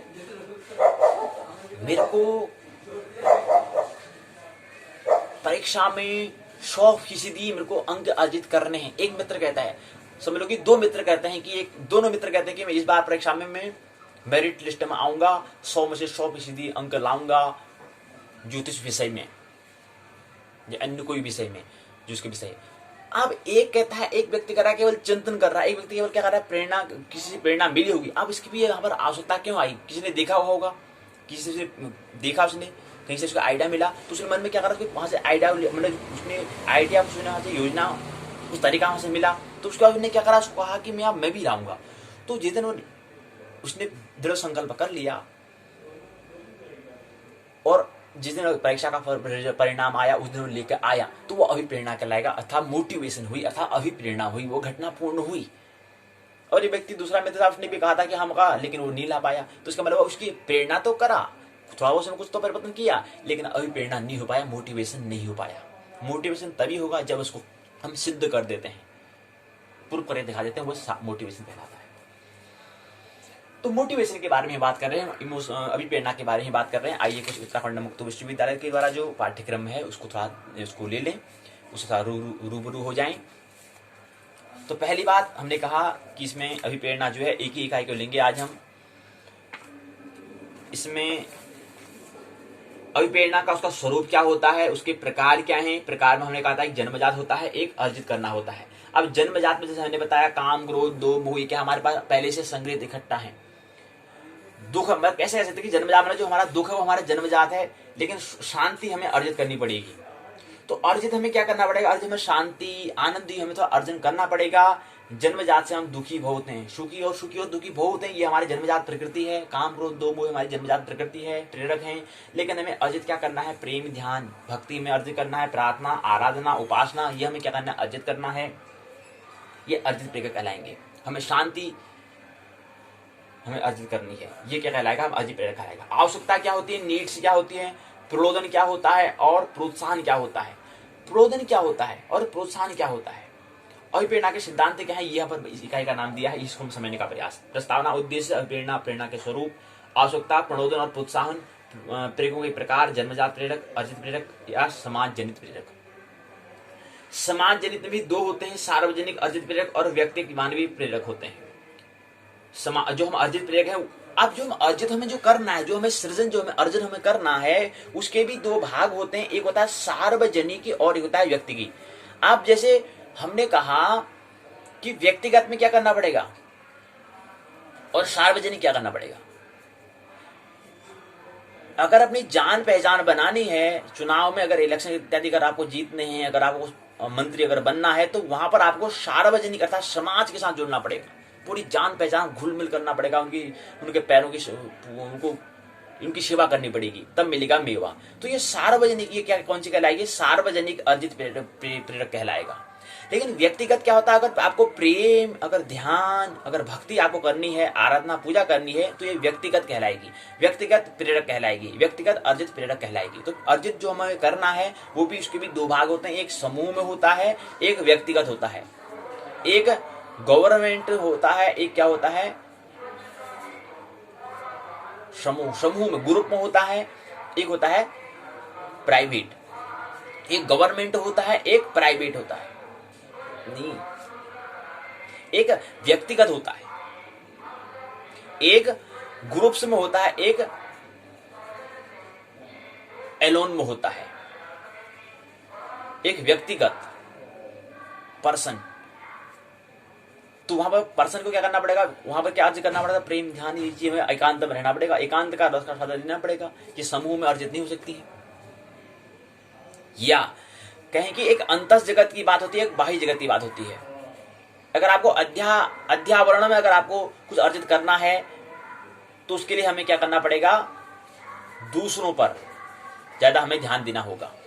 और अगर हमें अध्यात्म का, अगर स्पिरिचुअल का हमें को ध्यान देना है तो वहां पर हमें व्यक्ति पर ज्यादा ध्यान देना होगा, अपने आप पर, अपने अंतस पर ज्यादा ध्यान देना होगा हमें। इसके सिद्धांत तो होते हैं, सारांश, शब्दावली, सौमिला के तो प्रश्न होते हैं, संदर्भ के सूची होती है, निबंधात्मक प्रश्न होती है। प्रस्तावना दी है, उद्देश्य दिया हुआ है, 2, 2, 4, 5 उद्देश्य दिए हैं। प्रेरणा का स्वरूप क्या होता है ये बताया रखा है। जो प्रेरणा शब्द है वो मोटिव से बना है, और मोटिव का मतलब होता है गतिशील होना होता है। ख्याल रहे, मोटिव मतलब हमने कहा ना, गतिशील होना, कुछ परिवर्तन, गति देना, मतलब मूव करना, मोटिव करना, मोशन करना। कभी गौर किया आपने, यहां पर इमोशन लिखा है, मोशन मतलब होता है गति। तो मोशन मतलब मूव करना, मूव कहते हैं, रिमूव और मूव कहते हैं। तो मूव मतलब होता है गति। तो हमें कुछ, हमें गतिशील होना, मतलब कुछ हमें, कुछ हमने देखा, वहां से कुछ आइडिया मिले, उसका अपने आप में आचरण में कुछ परिवर्तन करना, वो कहलाएगा मोटिवेशन। तो प्रेरणा जो है वो प्राणी की किसी उत्तेजना के प्रति एक खास तरह की प्रतिक्रिया होती है। और क्यों करता है प्रतिक्रिया? क्योंकि विकास को, अपने आप को विकसित करना है, अपने आप को आनंदित करना है। क्योंकि आनंदित नहीं है, कुछ अपनी आवश्यकताएं हैं, उसको पूर्ण करनी है, कार लेनी है, हवाई जहाज में बैठना है, पैसे कमाने हैं, आवश्यकता है, कुछ शारीरिक जरूरतें हैं, कुछ मानसिक जरूरतें हैं, कुछ आत्मिक जरूरतें हैं, उसे पूर्ण करना है। इसलिए प्रेरणा करना है, इसलिए प्रतिक्रिया करना है। और प्रतिक्रिया करने के लिए अर्थात कर्म करना है जी। और कर्म से कोई छूट नहीं सकता, अकर्म कोई हो नहीं सकता, अकर्मण्य कोई हो नहीं सकता। कर्म तो कुछ करना पड़ेगा जी। अब बदना है कि मुक्त होना है, ओपन होना है या क्लोज होना है, ये हमारे ऊपर बात है। बस कर्म के नाम छूट सकता। कर्म हमारे बंधन बने या मुक्त बने, ओपन बने या क्लोज बने, ये हमारे हाथ में है, मालिक हम है। अब जो कर्म को हम अगर बिना चाह की, प्रभु की ऊपर चाह छोड़ दें, हम केवल कर्म करें, तो वो कर्म योग बन जाता है। तो हमारे मुक्ति के लिए मार्ग बन जाएगा, वही कर्म हमारा मुक्ति बन जाएगा। अगर उसको हम अपनी चाह, मैं करता हूं, अगर बन जाए, प्रभु के ऊपर हमने इसको नहीं छोड़ा, फल को प्रभु के ऊपर नहीं छोड़ा, अपने ऊपर छोड़ेंगे कि ये काम मैं 1 घंटा करता हूं तो मेरे को इतने पैसे मिलने चाहिए, मैं इतना काम, इतनी आपाधापी कर रहा हूं तो मेरे को इतने पैसे मिलने चाहिए। अगर अपना कर्म का फल अगर हम निर्धारण करने लगेंगे तो निश्चित बंधन होगा, क्लोज्ड होगा, बंधोगे, बंधन में आओगे। तो मुक्त होने के लिए क्या करना पड़ेगा? कर्म करो, बाकी प्रभु के ऊपर छोड़ दो, स्वामी के ऊपर, और जो मालिक है उसके ऊपर छोड़ दो। ऐ मालिक तेरे बंदे हम, ऐसी हो हमारी करम। ऐ मालिक तेरे बंदे हम, ऐसे हो हमारी करम। नेकी पर चलें और वदी से टलें, ताकि हंसते हुए निकले दम। ये अंधेरा घना छा रहा, इंसान पार भी जाए। ये अंधेरा घना छा रहा, तेरा इंसान घबरा रहा, हो रहा बेखबर, कुछ ना आता नजर, सूखा सूरज छिपा जा रहा है। तेरी रोशनी में जो दम, तू अमावस को, तू अंधेरे को कर दे पूनम, कर दे उजाला। पूर्ण मतलब पूर्णिमा, मतलब होता है पूर्ण मतलब उजाला हो जाए, और अमावस्या मतलब अंधकार, अंधकार को तू प्रकाश कर सकता है। इसलिए अपने कर्म प्रभु को समर्पण कर देने हैं। फल की कोई फल के बारे में हमें चिंतन नहीं करना है, वही कर्म योग कृष्ण वहां पर अर्जुन को बताते हैं, यही कर्म योग है। कर्म करो, कर्म की फल की चाह में रखो, अपनी चाह को अर्पण कर दो। किसी क्रिया को करने के लिए एक ऐसा बल होता है, उस बल के द्वारा हम कुछ प्रतिक्रिया करते हैं, कुछ क्रिया करते हैं, कुछ कर्म करते हैं। उस कर्म का नाम है प्रेरणा, उस कर्म का नाम है अभिप्रेरणा। उस प्रेरणा का ही आगे वाला भाग क्या हो जाएगा? अभिप्रेरणा कहलाएगा, मोटिवेशन कहलाएगा। पहले प्रेरणा, पहले मन में लाना, और मन के बाद उसको फिर आचरण में लाना, वो अभिप्रेरणा बन जाएगा।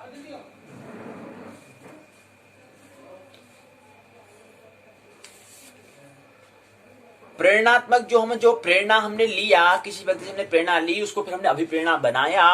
अभिप्रेरणा के बाद जो हमारा होता है, उसमें दो बातें हमें होती है, एक होता है चयनात्मक, एक होता है लक्ष्य निर्देशित। हम चयन करते हैं, हम चॉइस करते हैं, हम चुनाव करते हैं, हम इलेक्शन देते हैं। और दूसरा लक्ष्य, गोल। उसमें वो जो चुनाव कर रहे हैं, उसमें कुछ फिर गोल बनाते हैं, कुछ गोल को हम निर्देशित करते हैं कि हाँ यार, मैं जो प्रेरणा ले रहा हूँ, ये प्रेरणा मैं क्यों ले रहा हूँ, इस व्यक्ति से मैं ये प्रेरणा ले रहा हूं, लेकिन क्यों ले रहा हूं, इसका गोल क्या है। अच्छा भाई, मेरा गोल ये है, अगर इस गोल से मैच खाता है तो मैं इसका अनुयायी बनूंगा, वादी बनूंगा। अगर मेरे गोल से अगर ये मैच नहीं खाता है, उससे निकट संपर्क उससे नहीं बनता है, समायोजन नहीं होता है, तो इसकी प्रेरणा नहीं लूंगा इससे। तो हमारा लक्ष्य होता है, चयन हम करते हैं, चयन और लक्ष्य निर्देशित होता है, हम निर्देशन कर रहे होते हैं, डायरेक्शन दे रहे होते हैं। दो तीन मित्र अपनी परिभाषा पर बताते हैं। प्रेरणा व्यक्ति के क्रिया करने की उस प्रवृत्ति को कहेंगे जो किसी प्रणोदन से आरंभ होती है और अभिव्यंजन में समाप्त हो जाती है।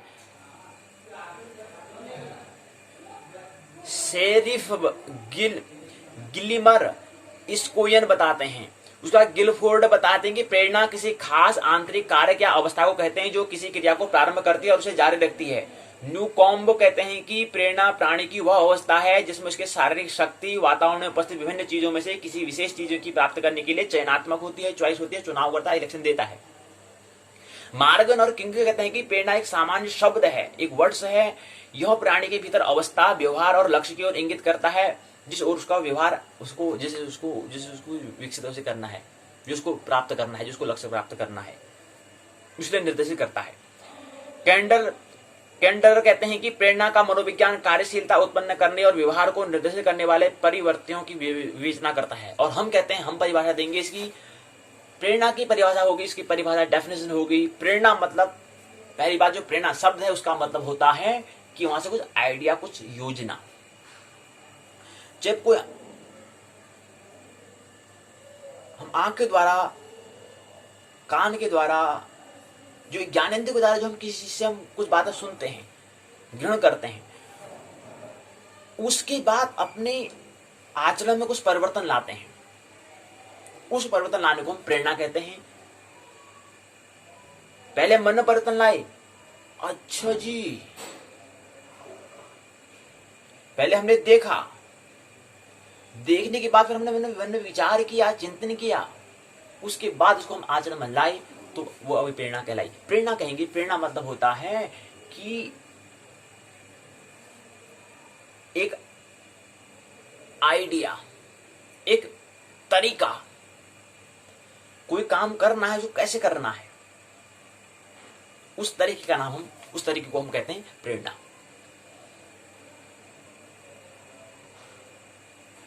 अब जैसे में प्रेरणा हमें क्या लेनी है, जैसे उदाहरण के लिए समझें, अब हमें प्रेरणा की आवश्यकता है। क्यों?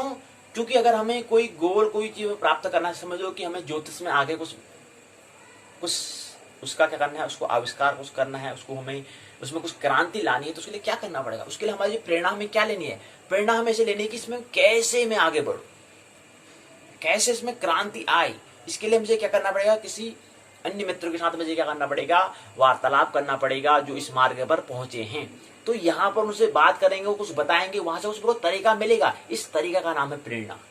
इस आइडिया कुछ मिलेगा, इस आइडिया का नाम, उस आइडिया से मैं क्या करूंगा, फिर आगे मैं घर आके उसका चिंतन करूंगा, मनन करूंगा, उसको फिर अभिप्रेरणा बनाऊंगा, फिर आचरण में लाऊंगा। अगर कहेंगे कि आपको गुरुजी बताते हैं, वहां पर मैंने देखा, तो उन्होंने कहा अगर आपको क्रांति लानी तो उसके लिए आपको क्या करना पड़ेगा?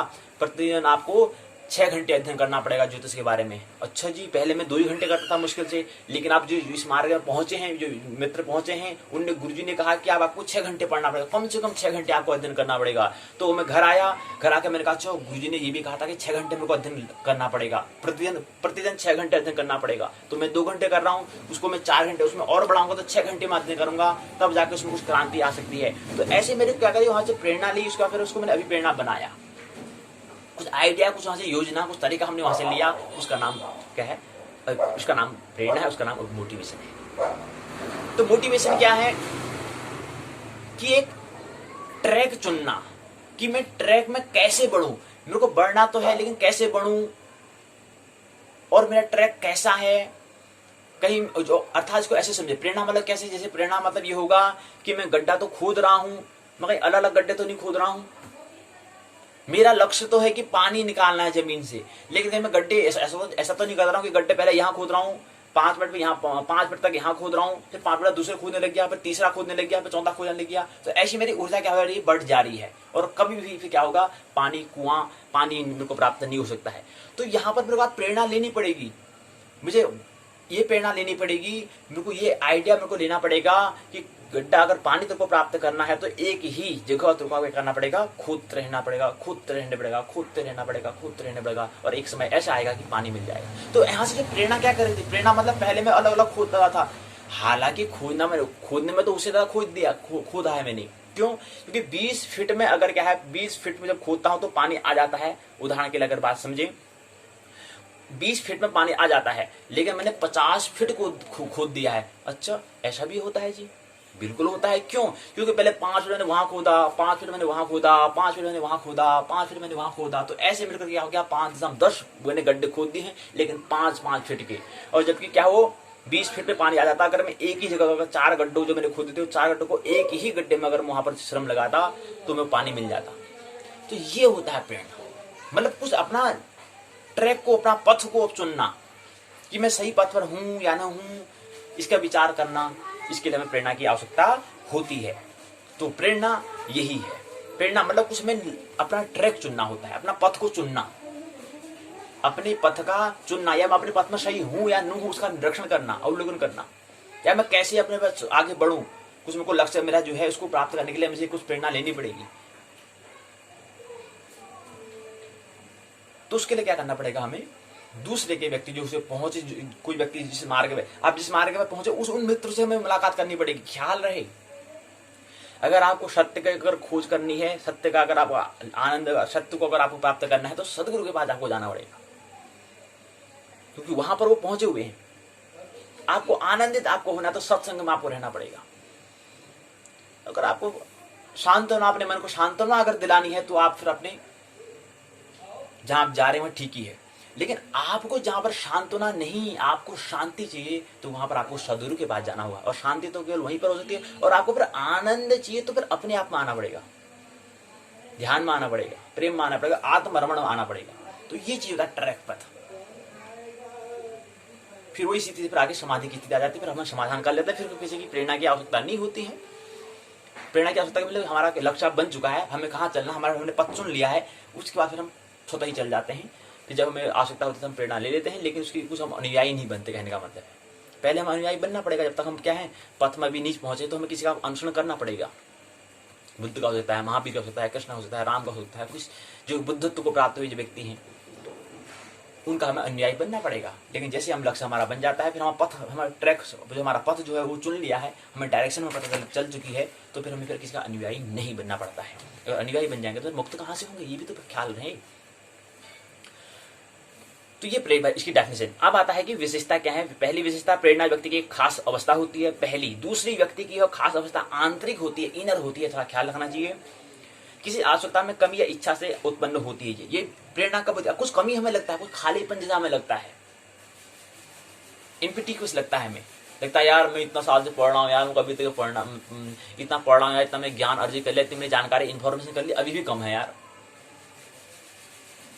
इतनी बार परीक्षा दे दिया मैं अभी तक परीक्षा ही नहीं निकाल पाया। तो कुछ कमी, कुछ इम्पिटीनेस, कुछ खाली हमें लगता है, खाली बन। कभी आपने बात करता कोई, हेलो क्या हाल है भाई, मतलब बढ़िया है, क्या कर रहे हो, कुछ नहीं, कभी सुना आपने कैसे ऐसे हम फोन में किसी अगर चलवाणी में अगर बात करते हैं तो किसी मित्र से बात करते हैं तो हाँ हेलो क्या हाल है, बस बढ़िया है, हरि ओम, राम राम, राधे कृष्ण, ये तो कहते हैं ठीक है। उसके बाद कहते हैं कि क्या क्या चल रहा है, कुछ नहीं। ये कुछ नहीं मतलब क्या, नथिंग, कुछ नहीं। लेकिन नथिंगनेस, नो थिंगनेस, इसमें कभी विचार करना। No थिंगनेस, nothingness. नो मैंने नहीं, थिंग मैंने कुछ चीज जहां पर नहीं है, और नेस जो लुप्त हो चुकी है। तो नथिंगनेस है मतलब कुछ भी नहीं है, क्योंकि यहाँ पर क्या है, ड्रामा हो रहा है, तो नाटक हो रहा है। इसलिए मैं नथिंगनेस कुछ नहीं कहते हैं, कुछ नहीं, यार क्या हो रहा है, कुछ नहीं यार। अगर बहुत थोड़ा जो व्यक्ति अगर थोड़ा बीमारी वाला जो रोग होगा, यार यार क्या कहूँ यार, जिंदगी में यार लाटरी लगी थी यार, वो मैंने 10,000 रुपये थे यार, वहाँ पर मैं लगाया था, मैंने ड्रीम 11 में लगाया था यार, वो 100 रुपये लगाए थे यार, वो जीत नहीं पाया। दूसरा कह यार मैं जीत गया, तो कोई ऐसी बातें करेगा। लेकिन जो थोड़ा जिसको समझ में कुछ नहीं आ रहा होगा, जो द्वंद्व में फंसा होगा, यार कुछ नहीं है यार जिंदगी में, कुछ नहीं यार, नथिंग, कुछ नहीं हो रहा है यार, सब ऐसे ही चल रहा है। और कोई सदगुरु के पास जाए, क्या हो रहा है, अरे कुछ नहीं, बड़ा मस्त हूँ यार, आनंद हो रहा है भाई, चल रहा है। लेकिन सबकी अलग दृष्टि होती है। तो नो थिंगनेस मतलब कुछ नहीं है यहाँ पर, नथिंगनेस, सब शून्य है। विशेषता, इस अवस्था से उत्पन्न वाले व्यक्ति बेचैनी का अनुभव करता है। बेचैनी तो है भाई, बेचैनी कौन करता है, मन करता है। मन का रूपांतर, मन का भी, मन क्या है, मन का उपचार अभी नहीं हुआ है। जब तक उपचार नहीं होता तो बेचैनी होगी। अगला आता है, चौथा आता है प्रेरणात्मक व्यवहार, चयनात्मक स्वरूप का होता है। जो प्रेरणा है वो उसका जो प्रेरणा है, प्रेरणा लेने का जो व्यवहार परिवर्तन जो हम कर रहे हैं, जो परिणाम जो शरीर में आचरण में परिवर्तन लाया, उससे पहले हमने कुछ चयन किया हुआ होगा। अच्छा यार इस मित्र में ये क्वालिटी, ये गुण है, अच्छा मेरे को भी इसी पथ पर चलना है, पाथ पर चलना है, अच्छा इसलिए मेरे को क्या करना है, अपने आचरण परिवर्तन करना है। तो किसी व्यक्ति के आचरण में पहले उसका आचरण ऐसा था, उसका व्यवहार ऐसा था, उसका बिहेवियर ऐसा था, अब परिवर्तन हो गया, तो इसका मतलब क्या, उसने क्या कर दिया, कुछ प्रेरणा ली है, कुछ मोटिवेशन की है। अगला पांचवा, व्यक्ति में उत्पन्न प्रेरणात्मक व्यवहार उद्देश्य प्राप्त तक जारी रहती है। और ये प्रेरणा कब तक रहती है, जब तक उसको उद्देश्य, मतलब उद्देश्य क्या है, जब तक वो आनंदित नहीं रहता है। अंतिम उद्देश्य तो, अंतिम तो ये है कि मैं कहीं पर भी समर्पण, सौंपना और केवल कर्म करना, बस आनंदित हो जाना, वो हमारा अंतिम लक्ष्य है। मुक्ति, मोक्ष से कह सकते हैं। और वैसे क्या होता है, पूरा समर्पण कर देना बस। फिर वो कराए तो ठीक, नहीं कराए तो भी ठीक, उसकी उनकी ऊपर उनकी ऊपर छोड़ता है, उनकी कृपा। कराए तो ठीक, नहीं कराए तो भी ठीक, ऐसी अवस्था। व्यक्ति अपने उद्देश्य को प्राप्त करने के लिए जो का त्यों बढ़ता जाता है, जो बढ़ता है तो कार्यशीलता भी क्या है, तीव्रता और बेचैनी की अवस्था भी कमी होती है। जैसे ना कोई व्यक्ति आनंदित होना चाहता है तो उसके लिए क्या करना पड़ेगा, उसको बहुत ज्यादा बेचैनी होनी पड़ेगी, बहुत ज्यादा बेचैनी, बहुत ज्यादा उसको सुखी होना पड़ेगा। और जैसे सुखी और दुखी जो पड़ रहा है, उससे आगे निकलने के लिए शांति करना पड़ेगा। तो उसमें बेचैनी क्या है, और बढ़ती जानी चाहिए, जिज्ञासा और बढ़ती जानी चाहिए। आवश्यकता, प्रणोदन और प्रोत्साहन होता है। आवश्यकता किसे कहते हैं, प्रणोदन किसे कहते हैं, आप समझें। इसमें दो चीज समावेश होती हैं, बल या शक्ति या प्रणोदन होता है। हमने कहा था कि प्रेरणा के अंग होते हैं, तो पहला होता है, इसमें दो चीज होती हैं, प्रेरक की दो बातें होती हैं, एक होता है बल या शक्ति या प्रणोदन होता है। मतलब प्रणोदन जो हमने कहा, प्रणोदन मतलब होता है शक्ति, इनके सामर्थ्य या पावर, और दूसरा होता है या बल कह सकते हैं, फोर्स कह सकते हैं। दूसरा होता है व्यवहार का लक्ष्य, इनके गोल। ये दो बातें होती हैं। उसको प्राप्त करने के लिए क्या हम अग्रसर होते हैं, कुछ कर्म कर रहे होते हैं। लेकिन एक सदगुरु जो कर्म जो सत को प्राप्त कर लिया, जो आनंद व्यक्ति, वो कर्म किसी लिए कर रहा होता है, केवल करने के लिए। उसने कर्म, एक तो था कर्म के फल के कुछ चाह के लिए करना, कोई आकांक्षा के लिए कर्म करना, एक होता है केवल अपने दायित्व को निभाने के लिए, इसलिए कर्तव्य कर रहे हैं। कुछ जिम्मेदारी अकर्म हो सकते हैं, कुछ तो कुछ कर्म करेंगे, इसलिए कर्म को अपने धर्म के लिए, अपने स्वधर्म के लिए, अपने धर्म के लिए कर्म करना। तो कर्म धर्म कैसे बनेगा, जब हम केवल करने के लिए होते हैं, उससे फल की आकांक्षा नहीं। अगला आता है प्रोत्साहन। अंतर क्या होता है दोनों में, इसको समझने का प्रयास। प्रेरक के प्रकार होते हैं। प्रेरक हमने कहा जन्मजात प्रेरक होता है। जन्मजात में हमने कहा कि जो जैसे काम हो गया, संभोग या मैथुन जो है, ये क्या है, ये पहला जो जन्मजात प्रेरक है, ये हमारे जन्म से होती है। दूसरी जो हमें प्यास लग जाती है, ये भी जन्मजात होती है। तीसरा जो हमें भूख लगना होता है, वो भी क्या है, जन्मजात है। काम जो है, यौन जो है, संभोग जो है, सेक्स जो है, ये भूख से भी ज्यादा जरूरी, आवश्यक है। उसके बाद भूख, उसके बाद फिर प्यास, उसके बाद फिर मातृत्व भाव, उसके बाद फिर आता है मल का उत्सर्जन करना, मलोत्सर्जन। ये सब और अन्य शारीरिक प्रेरक होते हैं। ये सब क्या है, ये हमें जन्मजात होती है। इसके बाद कुछ हमें अर्जित करना होता है। उसमें कुछ पहली बात आता है सार्वजनिक हमें अर्ज करना होता है। तो सार्वजनिक अर्ज करने में हमें पहले सामुदायित्व हमें आना चाहिए, फिर दूसरा में अर्जनात्मकता आनी चाहिए, तीसरा में जिज्ञासा या उत्सुकता हमें आनी चाहिए, चौथा हमें आत्म स्थापन हमें आना चाहिए, पांचवा हमें कलह, ये चीज हमें, ये पहला भाग अर्जन के अंतर्गत। दूसरा अर्जन का आता है व्यक्तिगत मानवीय प्रेरक। एक होता है समूह में, एक होता है व्यक्तिगत में। एक व्यक्ति होता है, एक समूह होता है, एक समाज होता है, एक व्यक्ति होता है। और व्यक्तित्व व्यक्ति से ही बनता है, ख्याल रखना चाहिए। जब व्यक्ति एकांत में रहेगा तो वहीं से उसका व्यक्तित्व निखरता है, अकेले में ही उसका व्यक्तित्व निकलता है। इसलिए व्यक्तित्व जो कहते हैं, पर्सनालिटी जो कहते हैं, वो व्यक्ति से ही व्यक्तित्व बनता है, कोई समाज में उसका व्यक्तित्व नहीं बनता है। कोई व्यक्ति आनंदित होकर रहना चाहेगा तो उसको अनुभव करने के लिए एकांत में जाना पड़ेगा। अपने आप को पहले क्या करना पड़ेगा, अपने आप को पहले विकसित करना पड़ेगा, अपने आप में जो रूपांतरण करना पड़ेगा, अपने आप को कुछ विकसित करना पड़ेगा, तब जाकर समाज में रहेगा तो समाज विकसित हो जाता है। व्यक्ति की जो समाज कहते हैं, हमें ख्याल रखना चाहिए। तो दो होते हैं, व्यक्तिगत में आता है हमें उपलब्धि की प्रेरणा हमें करनी है, ये तो कुछ बातें यहाँ पर दी हैं। आकांक्षा का स्तर, आदत की व्यवस्था, हमारी जो हैबिट्स हैं, जो हमारी आदत बन चुकी हैं, उस पर हमें कुछ करना होता है। अभिरुचि हमारी क्या है, मनोवृत्तियां हमारी क्या हैं, अचेतन प्रेरक क्या हैं, ये सब क्या है हमारी व्यक्तिगत हमें करना होता है, रूपांतरण करना होता है। अगला आता है सिद्धांत। सिद्धांत में मनो सिद्धांत है, पहला मनोविश्लेषणात्मक हो गया, दूसरा ज्ञानवादी सिद्धांत हो गया, तीसरा व्यवहारवादी हो गया। व्यवहारवादी में यहाँ पर 3-4 बातें यहाँ पर कुछ दी हैं, 4 विशेषताएं पर दी गई हैं। उसका शारीरिक सिद्धांत है। उसका अगला 5वां है आवश्यकता पदानुक्रम सिद्धांत है।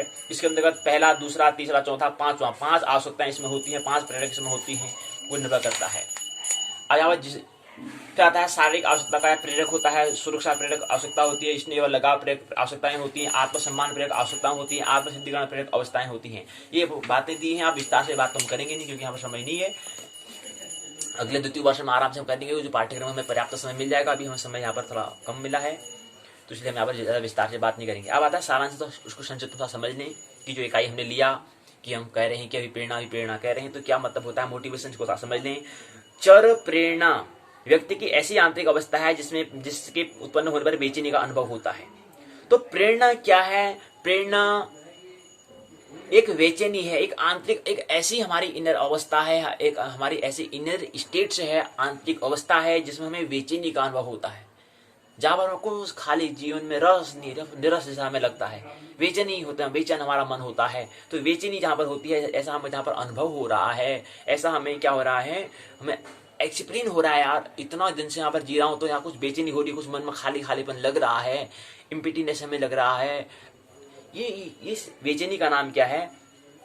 इसको पूर्ण करने के लिए हम किसी दूसरे व्यक्ति से क्या करेंगे, सत्संग लेंगे, दूसरे व्यक्ति से मुलाकात करेंगे कि उसका जीवन तो ऐसा ही तो नहीं है।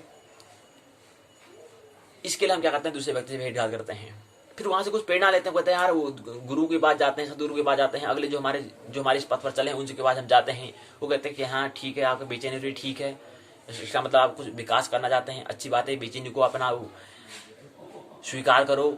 उसके बाद फिर दूसरे व्यक्ति के बाद जो वहां पर पथ में गए उनसे आगे कैसे बढ़ना है, तो वहां पर कुछ बातें बताएंगे, उस बातों को लेने के बाद अपने आचरण परिवर्तन करेंगे, तो हमारी जो बेचैनी होती है वो फिर बेचैनी हमारी का क्या होता है, उपचार हो जाता है। देख बेचैनी, प्रेरणा मतलब प्रेरणा कब आती है, जब हमारे मन में कुछ बेचैनी, जब हमें कुछ खालीपन लगता है। तो प्रेरणा क्या है, प्रेरणा मतलब कुछ अपने आप में कुछ परिवर्तन करने के लिए, कुछ खालीपन का भराव करने के लिए हम कुछ अन्य व्यक्तियों से कुछ प्रेरणा लेना चाहते हैं, कुछ उसे वहां से आइडिया लेना चाहते हैं, ताकि ये जो हमारी बेचैनी इसका क्या हो जाए, उपचार हो जाए।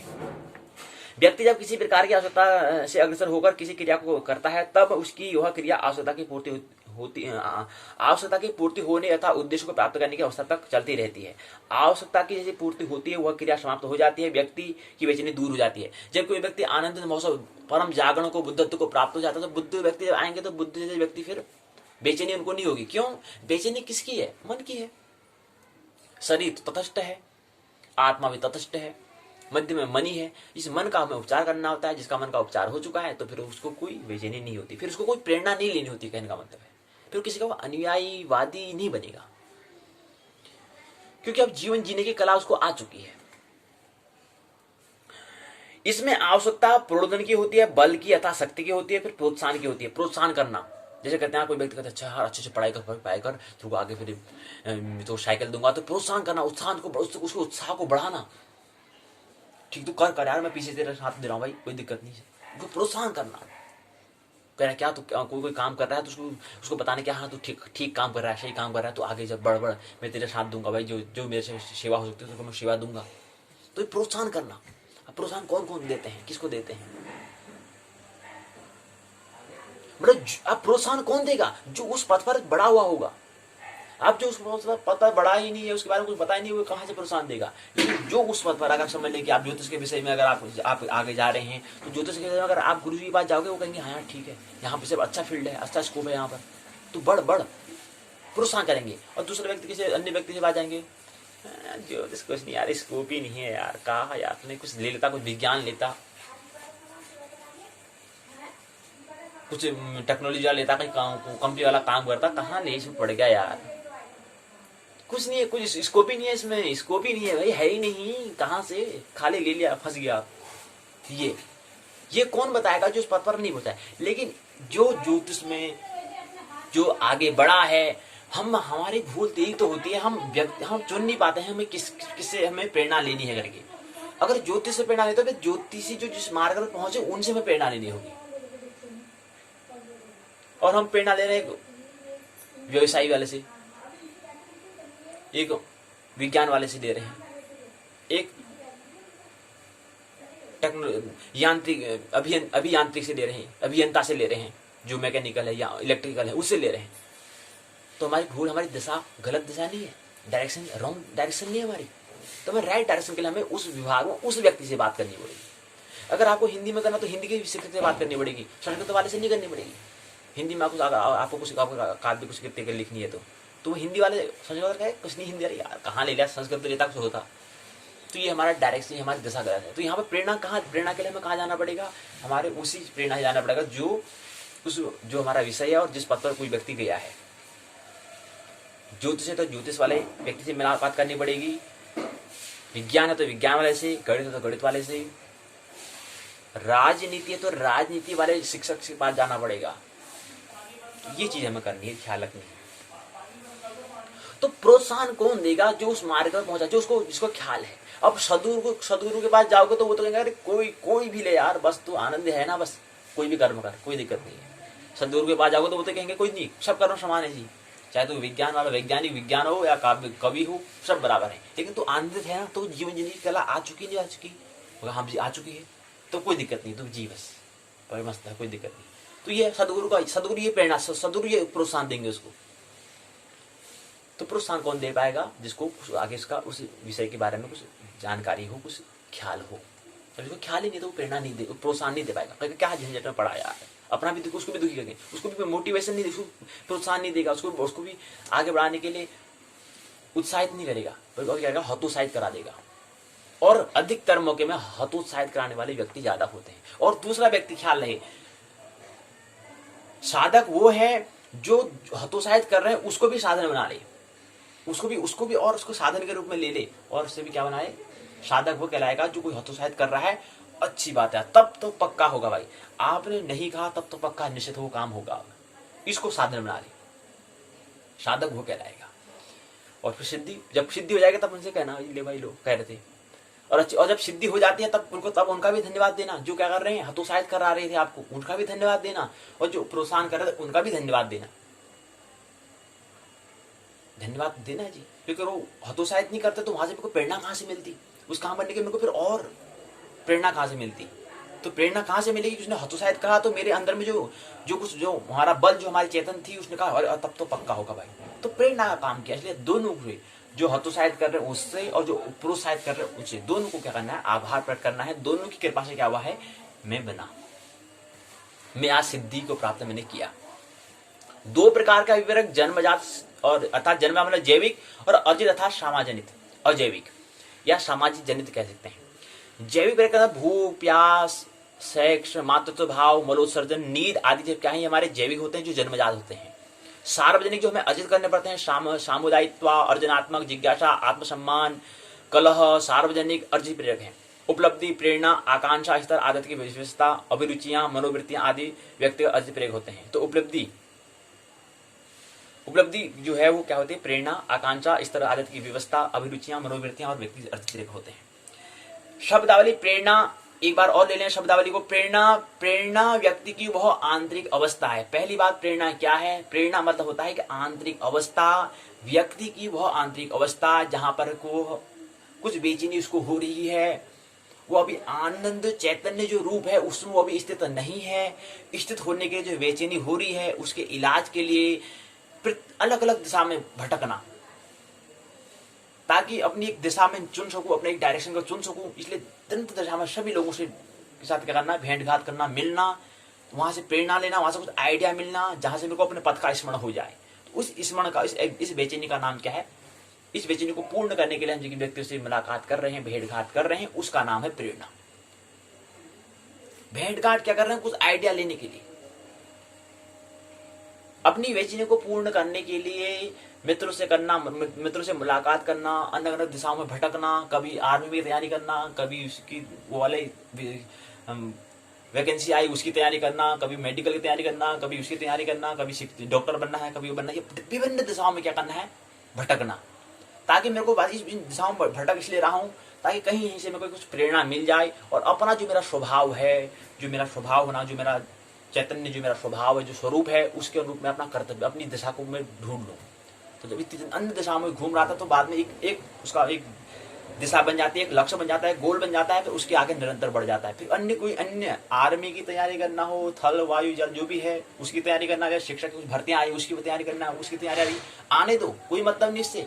व्यक्ति बताएंगे यार ये वैकेंसी आई तो वहां तूने एग्जाम परीक्षा वो नहीं, फॉर्म नहीं भरा, तूने क्या करना है फॉर्म से? मेरी अब दिशा मेरे को मिल चुकी है, मेरे को कहाँ बढ़ना है, कौन सा मेरा कर्तव्य है, कौन सा मेरा स्वधर्म है, ये मैंने पहचान कर ली है।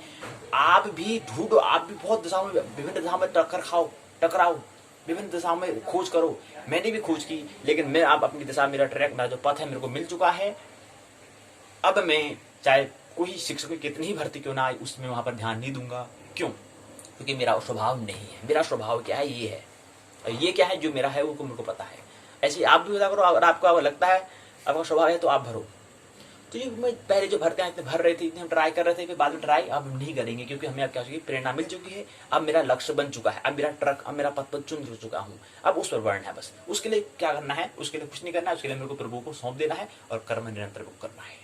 फल तो छोड़ देना है, क्योंकि कर्मयोगी थोड़ा मैं गीता से मैंने सुनी रखा है, तो कर्मयोगी मेरे को बनना है, कर्म करते जाना है, बाकी फल प्रभु के पास छोड़ देना है। और मेरे को पथ मेरे को मिल चुका, क्योंकि इसमें करने में हमें कोई उबासी जैसी नहीं आती, कोई मेरे को आलस्य जैसा नहीं आता है इस काम करने में।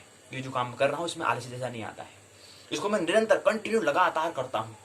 ये मेरा, क्योंकि लगातार करता हूँ, यही मेरा स्वभाव है, इसलिए मैं ये काम करूंगा। अन्य काम पर मैं ध्यान अब नहीं दूंगा। अब मैं 10 गड्ढे खोदने वाला नहीं हूँ।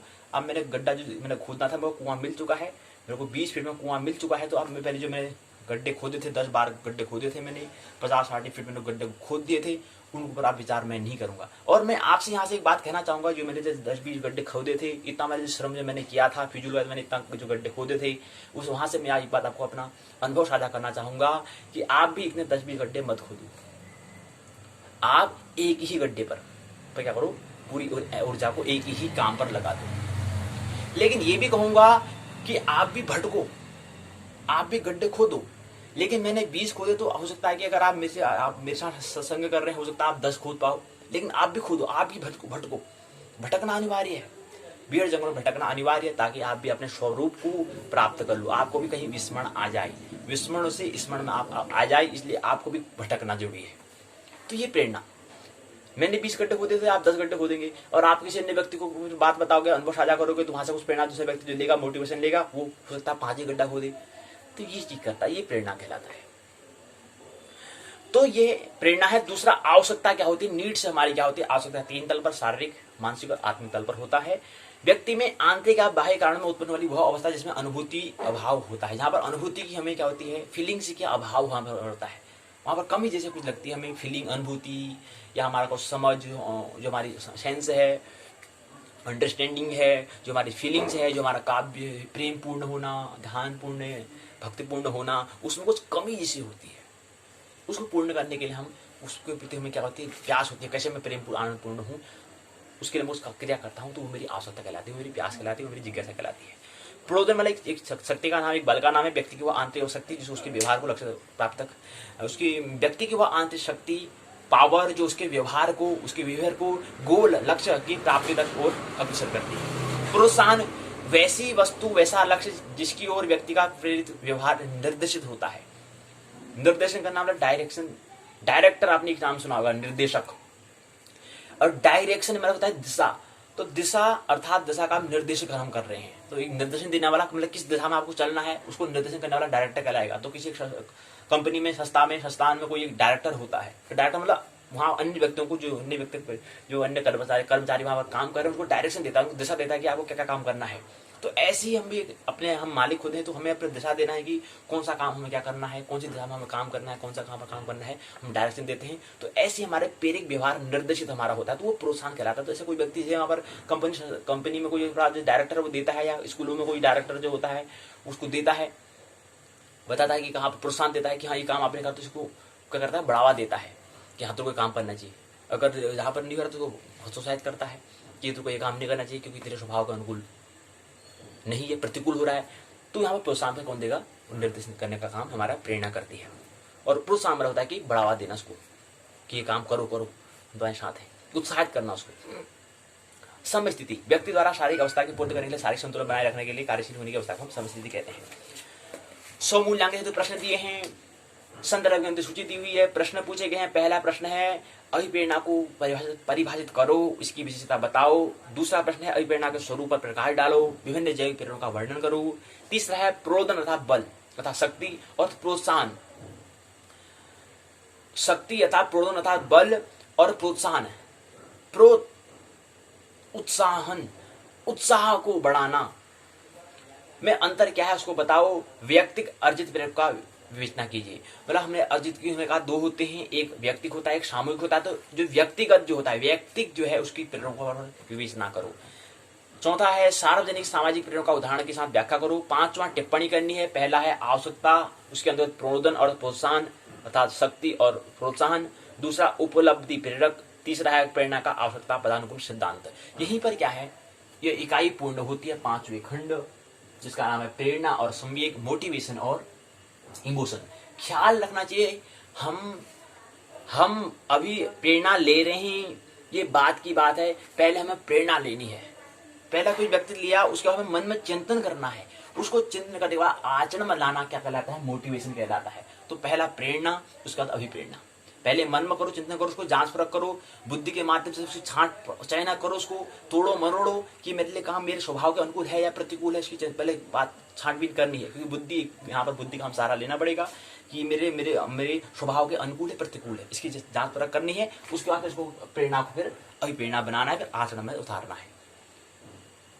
ऐसे केवल अनुयायी निवादी नहीं बन जाना है। उससे पहले प्रेरणा मतलब होता है कि पहले चिंतन मनन करना उस पर, ये बात कही गई है, अच्छा ये मेरे स्वभाव के अनुकूल होगी या प्रतिकूल होगी, इसकी परख करना, जांच परख करना, परख इसको टटोलना, चुनना, चुनाव करना, इलेक्शन करना, चुनाव देना, चुनना जो मेरे स्वभाव के अनुकूल, तब जाकर उसको अभिप्रेरणा मतलब आचरण में लाना है। तो यहीं पर क्या इकाई पूर्ण होती है और आज की पाठशाला का द्वितीय भाग भी पूर्ण होता है। पाठशाला का द्वितीय भाग पूर्ण।